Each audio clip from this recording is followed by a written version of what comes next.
Long before there was ever a Wolf of Wall Street, there was a Witch of Wall Street, though that title was hardly earned. Her name was Hetty Green, and she did her business on Wall Street in the second half of the 19th century and the very first part of the 20th, until she died in 1916. As far as finance goes, she was a heavyweight among heavyweights, to the point where she personally bailed out the entire city of New York multiple times when it ran out of money. She was stingy and a bit strange, but her greatest crime may have been simply to dominate a so-called man's world as a woman. In the words of one of her biographers, Charles Slack, who is here with us today, her principal crime, so to speak, was that she lived life on her own terms in an age when women were supposed to behave in an entirely different way. Charles's book is called Hedy, The Genius and Madness of America's First Female Tycoon. I ran into this book a few months ago, and I enjoyed it so much that I asked him to join us here. Thanks for being here, Charlie. Why don't you introduce yourself to our listeners? Sure. My name is Charlie Slack. I live in Connecticut. I'm a writer. And I became interested in Hetty Green actually through my mother. I had published a book recently, and I was sort of looking for my next subject, and my mother told me she had a book idea for me, and I sort of gave her that, can't wait to hear it, Mom, look. And she told me about this woman named Hetty Green, who had, according to family legend, given one of our ancestors a silver tray and porridge dish. And she said this woman was fascinating. She was known as a miser and was an incredible woman. So I started poking around, and I think to the extent I had ever heard of Hetty Green, it was through the Guinness Book of World Records, where she was described as almost in cartoonish way as the world's greatest miser and a woman so mean she ate cold oatmeal off of radiators and so forth, and this sort of cartoonishly awful presentation of her. But the more I started looking into her, the more fascinating she became to me, and that told me that maybe she was somebody who would be worth writing a book about. So it sort of confirmed my assessment that you should always listen to your mother. What can you tell us about Hetty's background? So Hetty Green was born in 1834 in New Bedford, Massachusetts. And New Bedford is a fascinating place. Back in Hetty's day, it was one of the wealthiest towns in the United States, and it was the center of the whaling industry. And the Quaker whaling company owners had become fabulously wealthy. And of course, whale oil at that time, that was the fossil fuels of that age. And the whales were used in industry and perfume and just about everything. They really sort of, the country, in a sense, ran on whale oil. And Hetty was born into a prosperous whaling family. Her father was a man named Edward Mott Robinson, who married into the family. The family name was Howland, and the Howlands of New Bedford were leaders in the industry. And did she have an education and everything coming up from a wealthy family? She did. It's very interesting because there were, as Herman Melville, who shipped out of New Bedford on the voyage that became the basis for Moby Dick, he noted that there were two New Bedfords. There was the elite, effete, wealthy New Bedford on the hill with the beautiful homes and gardens and parks. And then down at the waterside, there was the earthy trading in the New Bedford that smelled of rotten whale oil and money and trade.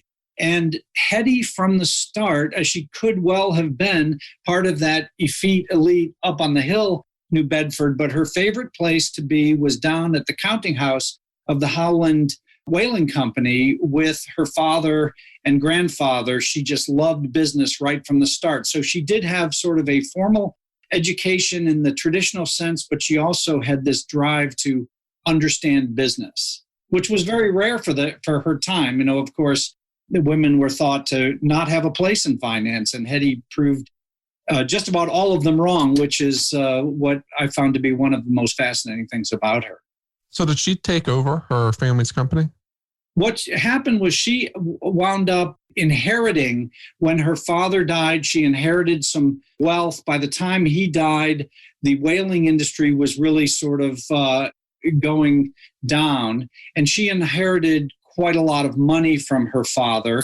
And in accordance with the traditions of the time, she received some of it that she had control over it, but the majority of it was bound up in trust that was in control of some men who had nowhere near her financial acumen. So one of the great battles of her life was with these men to try to gain control over her financial fortune. And she ultimately did that. She also had a terrific battle for control of the estate of her Aunt Sylvia, her spinster Aunt Sylvia, who died and left a lot of money. And so Hedy battled, she felt that she should control that. In some ways, as I say, Hedy was fighting against the times when women were considered not to have a place in finance. And I think also she was an only child, but she had a brother who died in infancy. And I think that was a great disappointment to her father. And I think that in some ways I see Hedy's lifelong obsessive, maniacal quest to preserve and grow a fortune as, in a sense, an attempt to prove to her father and to herself that she could handle money and finance as well as any man. What ended up bringing her to New York? Well, she wound up in New York. I mean, the family had connections with New York, but she married a man named Edward Green, who was a financial figure from Bellows Falls, Vermont, who had a lot of financial dealings. In 1885, Edward had used some of Hedy's money, unbeknownst to her, and in some of his investments, and used it as collateral and had put some of that money at risk. And so in 1885, when Hedy was middle-aged, she stormed down to New York and said to wrest control of that money, and from then on spent much of her life in and around New York City and became this figure that became known as the Witch of Wall Street because she was buying and selling and trading. And she in Manhattan, she lived in Brooklyn, she lived in Hoboken, New Jersey. She tended to live in inexpensive apartment buildings. She didn't want to spend the money, even though she owned big swaths of properties on Fifth Avenue. She didn't want to spend money on her own living quarters. And also, she didn't want tax collectors to ever be able to pin her down too precisely as to where she lived. What are some stories that would portray to our listeners just the idea or how out there she was with trying to make sure that she saved as much money as she could? Well, it's interesting. That's a great question. And in every place where she lived, there were stories about her miserliness. And, you know, it is true. She had some deeply unattractive qualities when it came to money and miserliness. I always felt that caused her financial genius to be overlooked in a way that I don't think if she'd been a man that would have happened. I think that men tended to get, and maybe still to this day, sort of assessed first based on what kind of a financial genius they were, and then secondarily what kind of a quirky personality they had. And for Hedy, it was always the other way around. It's what kind of a lady was she? Why wasn't she wearing fancy dresses? Why was she wearing these old rags? So in each city where she lived, there developed a cottage industry of stories about her. And for example, in Bellows Falls, Vermont, there was a story of her turning everything upside down in a frantic search over hours and hours and hours for a 2-cent postage stamp. They told stories of her buying day-old bread and haggling with the cleaners to only clean the bottom half of her dress because that's the only part that came in contact with the ground. In Hoboken, she had a furious fight with the city of Hoboken over a $2 dog license for her beloved dog, Dewey. And So there were these kind of stories on and on and on that built up. Some of them I'm sure were true, some of them apocryphal. But she also showed kindnesses. She would give piggy banks to neighbor children and put $1 in it and give them more money as they saved. There were stories of philanthropy that are very hard to pin down. She never wanted to be known for philanthropy. I think she was worried that she would be besieged. But there were some sort of compelling leads that she gave money. She would stay up nursing sick neighbors. So she was not sort of this hard-hearted, horrible, 100% horrible person as she was sometimes portrayed. I think the most famous miser story involved her son, Ned, who was injured as a child in a sledding accident and badly wrenched his knee. And as he walked on it over time, he developed a really bad leg. And ultimately, as a young man, he was a very large young man, and the leg had to be amputated, and he wore a prosthetic leg for the rest of his life. And Hedy, one of the stories, probably the most unattractive story about her, was that she went to clinics that were meant for the poor, and she would take her son to get free care. And it's a terrible thing to do. She mistrusted lawyers and she mistrusted doctors and thought that everybody was trying to rip her off. Over the years, that story kind of morphed into she didn't care about her son and she stood by while his leg was cut off because she was too cheap. And that wasn't true. She loved her son. She tried any number of home remedies and doctors over the years, but there was a very unattractive component to that story. And for Hedy, it kind of seems like she not only didn't trust some doctors and people like that, but there were also stories I saw of she thought people were following her. Was that accurate? Well, I think that it was accurate and also to a certain extent true. I mean, she was in her time one of, if not the most famous woman in America. She was written about endlessly in the newspapers, and she at one point carried a gun with her when she walked around New York. And she was, so I do think that she was certainly had a degree of paranoia about her, and maybe sometimes it was warranted.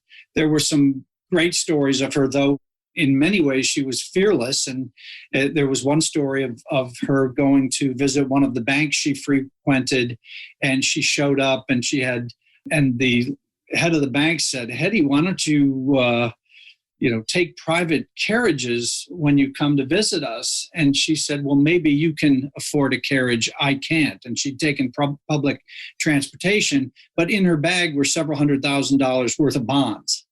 There were also another story I saw where she would just do her banking on the floor of the bank. Was that true? Well, she did. She had at the bank where she did much of her banking, and she sort of became a fixture there. She had, use of the offices.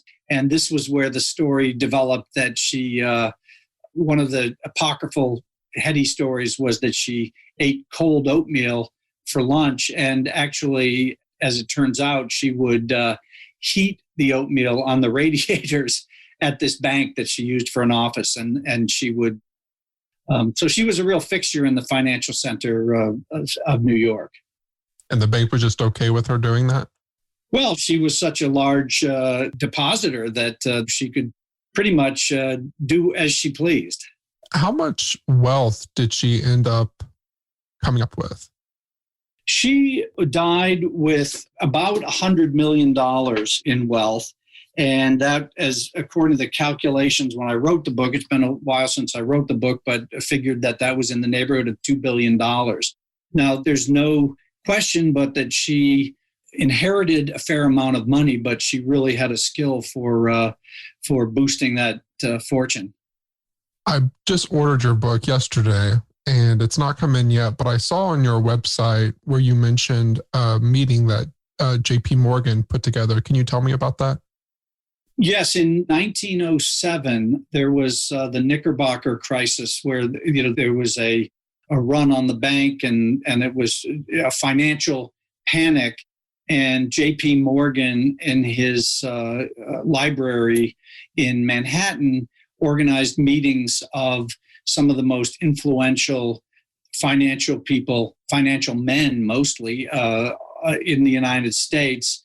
And they got together to try to figure out a way to stabilize the financial system. There were a couple of prominent trusts that were teetering on the edge of insolvency. And so through these intensive meetings, they sort of came up with some of the controls that eventually evolved into what is now known as the Federal Reserve System.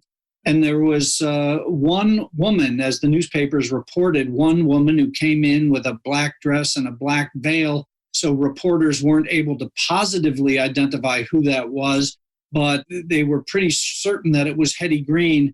And that would make sense because she was really the only woman of her time that had the kind of financial might and the financial acumen to go head to head with the people in that room. So that was a pretty important moment in American financial history. And by all appearances, Hedy was at the center of it. What was the most important thing you learned personally from Hedy and her life as the first American female tycoon? Well, I think, as I said, the most important thing to me was her financial genius and the power that she had. I mean, she, on several occasions, bailed out New York City when it didn't have the money to operate, if you can believe that. Hedy would loan money and at a reasonable interest rate to help keep the city going. And so she had a wealth on a scale that was extraordinary. And she was not a speculator. I think a lot of the things that she talked about are great financial lessons. You can learn a lot from reading about Hetty Green about handling your own finances because she never speculated. She invested, and when a panic occurred and other people were losing their hats, she was always there with cash on hand and ready to lend and make money and acquire property. And she built a vast fortune that way. She followed to a T the most basic but hardest to follow advice in finance, which is to buy low, sell high, and never panic during a panic. And ultimately, by the end of her life, she had gained a level of respect. There are some stories that I talk about in the book where she went head to head with some of the toughest financiers of her day and really came out on top more often than not. And for that reason, I think she set an example, and she was the first woman of Wall Street to do this. And so I think she's been unjustly neglected on that score. She's been, as I say, to the extent she's remembered, it's as this miser and this character and on. But I think that she's never quite gotten the due she deserves as a financial genius. Whatever happened to her wealth? She left it to her son and her daughter in equal proportion. Both of them had married late in life. I think one of the things that Hedy feared most was that her kids would get married and that there would be interlopers and that the family fortune would sort of disappear off into other people's hands. And both of her children married late in life. Neither one of them had kids. When the son died first, the money went to the daughter, Sylvia. She died in around 1950 and gave the money away to a huge number of recipients, prominent colleges, the library in New Bedford, long-lost relatives received some. So it sort of got scattered in that way, and that's what became of her fortune. Hedy had a reputation for being a hard woman, and in many ways, it sounds like she earned that. Do you think the chauvinism of that time contributed to her rough exterior?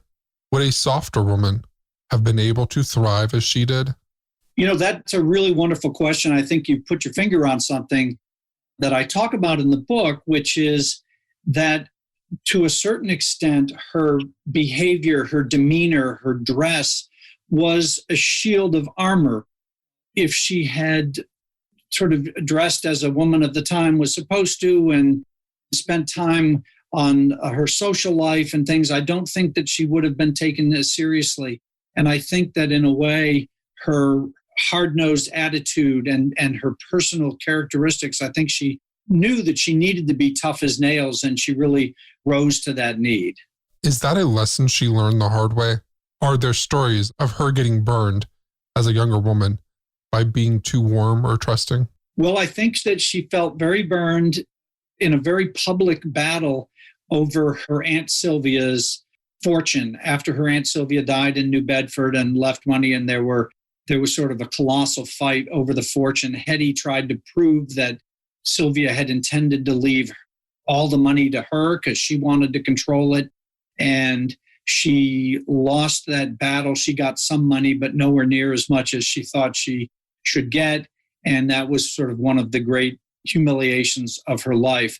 Incidentally, on a social scene, when she wanted to, she was from the wealthy family in New Bedford, and she could, and on occasion did, join social circles and knew exactly how to do it.